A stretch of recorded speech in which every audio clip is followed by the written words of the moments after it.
Hello everyone. So today in this lecture we are going to discuss some basic MCQs which are asked in your examination, and these MCQs are totally based on dimensional formula. So without wasting time, let us start. First MCQ. We have given F is equal to K Q1 Q2 upon R square, where F is equal to Coulomb force, Q1 Q2 is equal to electrical charges, then small r is equal to distance between two charges, and K is equal to Coulomb's constant. We have to calculate dimensional formula for the Coulomb's constant. अब ये MCQ आपको already previous year examination में पूछा गया है. सिर्फ आपको यहाँ पे ये एक फॉर्मूला के सारे टर्म्स को एक्सप्लेन किया गया होगा और आपको के इट मींस कूलम्ब्स कांस्टेंट का डायमेंशनल फॉर्मूला कैलकुलेट करना है. सो फर्स्ट स्टेप, जैसे हमने एक एग्जांपल देखा था ग्रेविटेशनल कांस्टेंट के लिए, स्टेप बाय स्टेप सारे स्टेप्स हमें फॉलो करने हैं. फर्स्ट स्टेप में हम जिसी फिजिकल कांस्टेंट या किसी भी फिजिकल क्वांटिटी की डायमेंशनल फॉर्मूला कैलकुलेट करना होगा, उसी टर्म को हमें सब्जेक्ट बनाना है. So step number 1, K is equal to F into R square upon Q1 into Q2. So ये फर्स्ट स्टेप जहां पे हमें कूलम्ब कांस्टेंट K को सब्जेक्ट बनाना है. Now step number 2. अब इस स्टेप के अंदर हमें इस फिजिकल क्वांटिटी के लिए, इस फिजिकल कांस्टेंट के लिए अगर हमें यूनिट स्पेसिफाई किया गया होगा या फिर हम इसी टर्म से उसका यूनिट भी कैलकुलेट कर सकते हैं. सो यूनिट का अगर टर्म हमें पूछा जाएगा तो F it means force newton, R square it means distance square, it means metre square, upon Q1 into Q2. Q1 and Q2 are electrical charges, it means coulomb square. So ये coulomb constant के लिए unit हो जाएगा. Then step number 3. अब हमें इस physical quantity के लिए उसका डायमेंशनल फॉर्मूला कैलकुलेट करना है. सो अगर हमें इस क्वांटिटी का यूनिट पता होगा तो और इजीली हम इसका डायमेंशनल फॉर्मूला कैलकुलेट कर सकते हैं. So newton m1 L1 T-2 metre square it means L2, coulomb square it means A1 T1 square. तो डायरेक्टली हम यूज करेंगे A2 T2. So final dimensional formula होगा M1 L1 L2 it means L3 T2 ऊपर जाएगा T -2 it mean T -4 A -2. सो ये हमारा final dimensional formula for the coulomb constant. अब आपको इसी टर्म के ऊपर परमिटिविटी एक न्यू टर्म होगा, जिस टर्म के लिए अगर आपको डायमेंशनल फॉर्मूला पूछा जाएगा तो सेम एमसीक्यू को कंटिन्यू करेंगे further. If we have given F is equal to Q1 Q2 upon 4 pi epsilon 0 R square. अब इस दोनों टर्म को अगर हम कंपेयर करेंगे तो K is equal to होगा 1 upon 4 pi epsilon 0 और यहां पे epsilon 0 होगा परमिटिविटी in वैक्यूम.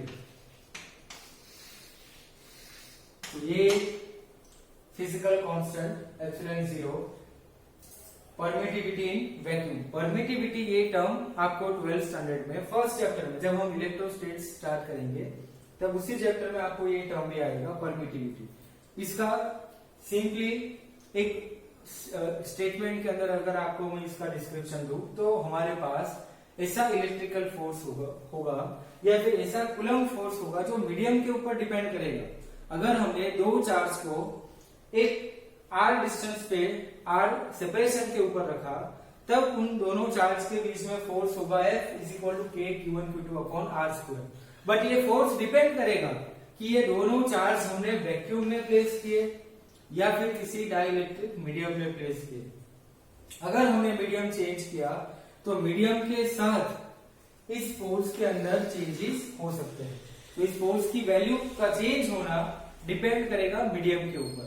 सो हमें जिस मीडियम में चार्ज को रखा होगा उस मीडियम के लिए उसकी परमिटिविटी, उसका परमिशन चाहिए। तो इसीलिए परमिशन के टर्म में हमें फिजिकल क्वांटिटी यहाँ पे डिफाइन की है epsilon 0 which is equal to permittivity in vacuum. अगर हम मीडियम चेंज करेंगे तो इस परमिटिविटी की वैल्यू में चेंजेस हो सकता है। So epsilon 0 is equal to permittivity in vacuum. So we have to calculate dimensional formula for the epsilon 0। हमें परमिटिविटी का डायमेंशनल फॉर्मूला कैलकुलेट करना है। अगर हमें सिर्फ ये एक टर्म गिवन होगा तो इस टर्म के बेसिस पे एप्सिलॉन 0 होगा हमारा epsilon 0 is equal to coulomb square पर, पहले सब्जेक्ट बनाएंगे तो epsilon 0 is equal to Q1 Q2 upon 4 pi into F R square. ये step number 1। Now step number 2, epsilon 0 इसके लिए यूनिट, अगर हम पहले यूनिट डिफाइन करेंगे तो unit Q1 into Q2 charge into charge it means coulomb square, then 4 pi constant value dimensionless, F means newton and R square it means metre square. तो ये epsilon 0 permittivity के लिए unit हो जाएगा। जो unit हमने यहाँ पे डिफाइन किया कूलम्ब कांस्टेंट के लिए उसी का रेसिप्रोकल हो जाएगा। सो आपको इन शॉर्ट ये एक चीज याद रखनी है, एप्सिलॉन 0 एंड कूलम्ब कांस्टेंट का रिलेशन इनवर्स होगा। इसका मतलब कि dimensional formula for the coulomb constant जो हमने ये डिराइव किया उसी का रेसिप्रोकल डायमेंशनल फॉर्मूला होगा एप्सिलॉन 0 इट मींस परमिटिविटी के लिए। सो परमिटिविटी के लिए अगर आपको अलग से कैलकुलेशन करना होगा तो अलग से आप इसी फॉर्मूला को, इसी यूनिट को यूज करके अगेन कैलकुलेट कर सकते हो, या फिर अगर हमें एक ही एमसीक्यू में ये दो टर्म अलग अलग पूछे गए होंगे तो हमें सिर्फ एक ही टर्म कैलकुलेट करना है। या तो आप कूलम्ब कांस्टेंट की डायमेंशनल फॉर्मूला कैलकुलेट करो या फिर एप्सिलॉन 0 परमिटिविटी के लिए, दोनों के डायमेंशनल फॉर्मूला इनवर्स हो जाएंगे। तो अगर हमने कूलम्ब कांस्टेंट का डायमेंशनल फॉर्मूला कैलकुलेट किया है तो इसी टर्म से डायरेक्टली डायमेंशनल फॉर्मूला हम लिखेंगे एप्सिलॉन 0 के लिए, उसका inverse it means n-1 L-3 T4 T2। तो ये हमारा फाइनल टर्म हो जाएगा एप्सिलॉन 0 के लिए। अब इसी चीज को फर्दर कंटिन्यू करेंगे विथ डाइलेक्ट्रिक कांस्टेंट। अगर हमें इसी फोर्स को एक अलग मीडियम में हमें स्पेसिफाई किया, इट मींस हमने इस दोनों चार्ज को सेम सेपरेशन के साथ किसी अलग मीडियम में प्लेस किया। पहले हमने वैक्यूम में प्लेस किया जब हमारे पास वैक्यूम के लिए परमिटिविटी थी एप्सिलॉन 0। जब हमने इसी दोनों चार्ज को डाइलेक्ट्रिक मीडियम में प्लेस किया तब हमारे पास परमिटिविटी होगी एप्सिलॉन। अब इसी परमिटिविटी को अगर हमने वैक्यूम की परमिटिविटी के साथ डिवाइड किया इट मींस रेशियो लिया epsilon upon epsilon 0 which is equal to permittivity in medium upon permittivity in vacuum. So हमें यहाँ पे कांस्टेंट वैल्यू मिलेगी जिसका नाम होगा डाइलेक्ट्रिक कांस्टेंट कैपिटल के। सो ये कैपिटल के डाइलेक्ट्रिक कांस्टेंट, ये स्मॉल के कूलम्ब कांस्टेंट, इस दोनों में कंफ्यूजन नहीं होनी चाहिए। सो एप्सिलॉन अपॉन एप्सिलॉन 0 दोनों फिजिकल क्वांटिटी सेम होगी। इट मींस जो यूनिट, जो डायमेंशनल फॉर्मूला हम परमिटिविटी के लिए यूज करेंगे, सेम डायमेंशनल फॉर्मूला का हमने रेशियो ले लिया। इट मींस ये जो हमें डाइलेक्ट्रिक कांस्टेंट मिलेगा वो क्वांटिटी होगी डायमेंशनलेस, बट उसकी वैल्यू चेंज होती जाएगी with the change of medium. Medium के साथ डाइलेक्ट्रिक कांस्टेंट की वैल्यू भी चेंज होगी, मटेरियल के साथ वो वैल्यू वेरिएबल हो सकती है। सो ये एक अलग कैटेगरी हमारी कौन सी होगी, डायमेंशनलेस वेरिएबल। तो ये एक डिफरेंट क्वांटिटी, डिफरेंट कैटेगरी के अंदर हमने पुट की डाइलेक्ट्रिक कांस्टेंट कैपिटल के। डायमेंशन की बात करेंगे तो M0, L0, P0, unitless quantity.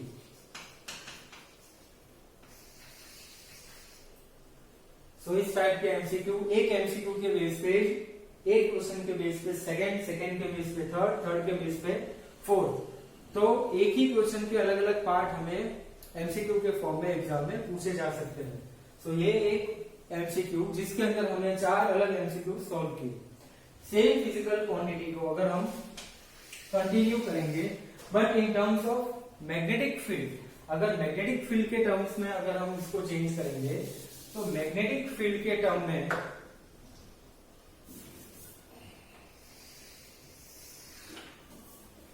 We have number 2 F is equal to mu naught I1 I2 L upon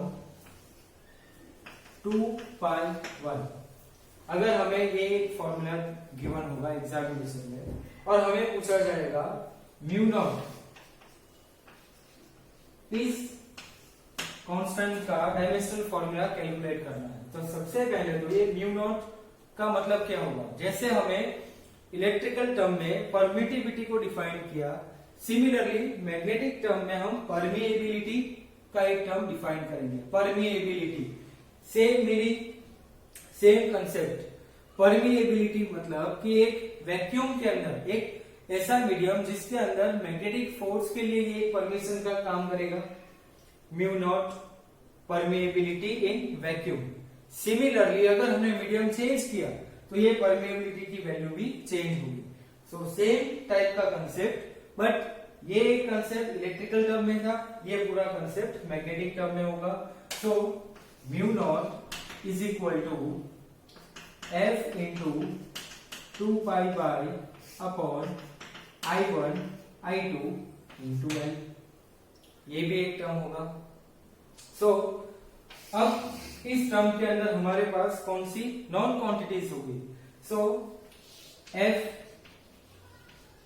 force होगा 2 पाई, Y means distance between 2 wires, I1 I2 electric current, and L means length of the wire. So now first U के लिए mu naught के लिए हम unit define करेंगे। F means newton, Y means metre, upon I1 I2 it means ampere square into metre. So newton पर ampere square. अब इसका dimensional formula हम कैलकुलेट करेंगे। So dimensional formula for mu naught, newton means M1 L1 T-2 upon ampere square it means A2। So we have final formula M1 L1 T-2 A-2। So ये magnetic term में permeability का फॉर्मूला, mu not permeability in vacuum.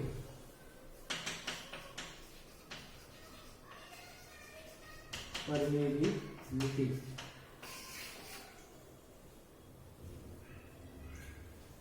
सो ये MCQ first electrical term में, जिसके अंदर हमने अलग अलग एमसीक्यूज को, अलग अलग क्वेश्चंस बनाए अलग अलग एमसीक्यू के लिए। उसी टर्म में हमने एक तो परमिटिविटी को डिफाइन किया, परमिटिविटी इन मीडियम, उस दोनों का रेशियो मतलब डाइलेक्ट्रिक कांस्टेंट, और सेम टर्म हमने मैग्नेटिक फील्ड के टर्म में भी डिफाइन किया, mu naught permittivity in vacuum. So इस टाइप के एमसीक्यूज आपको एग्जामिनेशन में आ सकते हैं। So take a screenshot, then we will start the next one.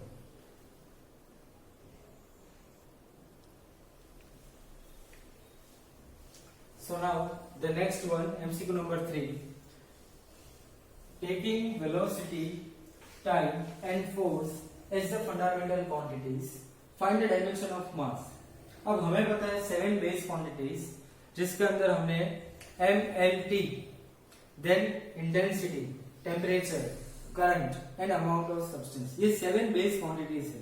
But हमें इस क्वेश्चन में स्पेशली गिवन है कि अगर हमारे पास velocity, time and force fundamental quantities होती, मतलब ये तीनों क्वांटिटीज अगर हमारी बेस क्वांटिटी होती, तो हमें डायमेंशन ऑफ मास कैलकुलेट करना है। सो हमें मास का डायमेंशनल फॉर्मूला इस तीनों क्वांटिटी के टर्म में डिराइव करना होगा। तो इस टाइप के क्वेश्चन आपके एंट्रेंस में आते हैं जेईई एग्जामिनेशन में। सो अगर आपको मास का डायमेंशनल फॉर्मूला फाइंड आउट करना होगा, तो हमारे पास direct as a base quantity m1, ये हमारे पास एक मास का डायमेंशन फॉर्मूला होगा। बट हमें यहाँ पे क्वेश्चन में चेंजेस ये किया कि अगर हमारे पास वेलोसिटी, टाइम एंड फोर्स अगर होता एज अ फंडामेंटल क्वांटिटीज, तब मास का रिलेशन, तब मास का डायमेंशन क्या होता। सो इस क्वेश्चन को सॉल्व करेंगे हम v, t एंड f के टर्म में, मतलब वेलोसिटी, टाइम एंड फोर्स के टर्म में। नाउ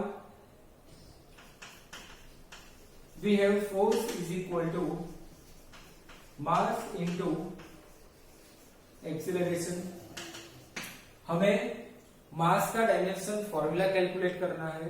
सो मास का ऐसा एक बेसिक इक्वेशन हमें चाहिए जिसके अंदर इस तीनों में से एटलीस्ट एक या दो क्वांटिटी उस फॉर्मूला के अंदर आनी चाहिए। सो हमारे पास एक basic quantity, basic formula force के लिए क्या होगा, m into A, mass into acceleration. अब हमें एक्सीलरेशन पता है mass into change in velocity upon time, force.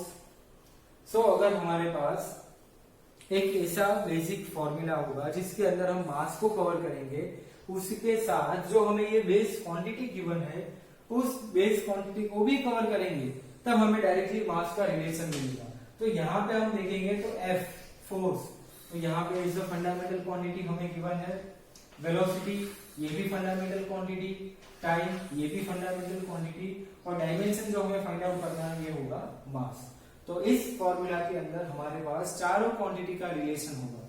सो इस फॉर्मूला से मास का फॉर्मूला होगा, mass is equal to force into time upon velocity. तो फोर्स ये फिजिकल फंडामेंटल क्वांटिटी होगी जिसका पावर होगा 1, तो इसी को डायमेंशन के टर्म में लिखेंगे F1। टाइम जिस क्वांटिटी का डायमेंशन होगा 1, तो इसी को हम लिखेंगे T1, और वेलोसिटी जो डिनोमिनेटर का टर्म होगा, जो ऊपर जाएगा, तो वेलोसिटी का टर्म होगा v-1। सो F1 T1 v-1, ये हमारा डायमेंशन फॉर्मूला होगा मास का if we have basic fundamental quantities force, time and velocity. So ये हमारा correct answer. Now the next one, if density, acceleration due to gravity it means g, and frequency are the basic quantities, then find the dimension of force. अब हमें force का dimension formula calculate करना है, but हमारे पास base quantities के अंदर changes है। Base quantities हमारी कौन सी होगी, density, gravity, acceleration due to gravity and frequency. ये तीन टर्म्स हमारे ये तीन फिजिकल क्वांटिटीज हमारी बेस क्वांटिटीज होगी। तो इस क्वांटिटी के बेसिस पे हमें फोर्स का डायमेंशन कैलकुलेट करना है। तो सबसे पहले तो डेंसिटी, रो जिसका डायमेंशनल फॉर्मूला होगा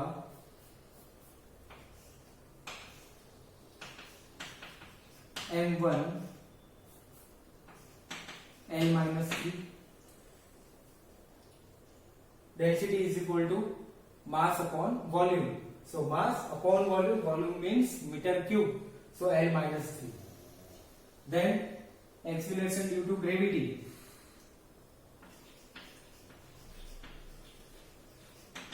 Acceleration due to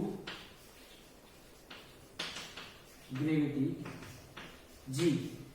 एक्सेलरेशन का यूनिट होगा metre per second square. So ये होगा L1 t-2. देन फ्रीक्वेंसी को यहां पे डिनोट किया हमने न्यू. ये v नहीं होगा, ये न्यू सिंबल है. v को हमने थोड़ा क्रॉस किया है न्यू, जिसका डायमेंशनल फॉर्मूला होगा t-1. अब इस तीनों बेस क्वांटिटी को हमें फोर्स के टर्म में लिखना होगा. मतलब फोर्स का डायमेंशन फॉर्मूला ऐसा होना चाहिए कि जिसके अंदर इस तीनों क्वांटिटी को हम कवर करें. सो सबसे पहले तो फोर्स के लिए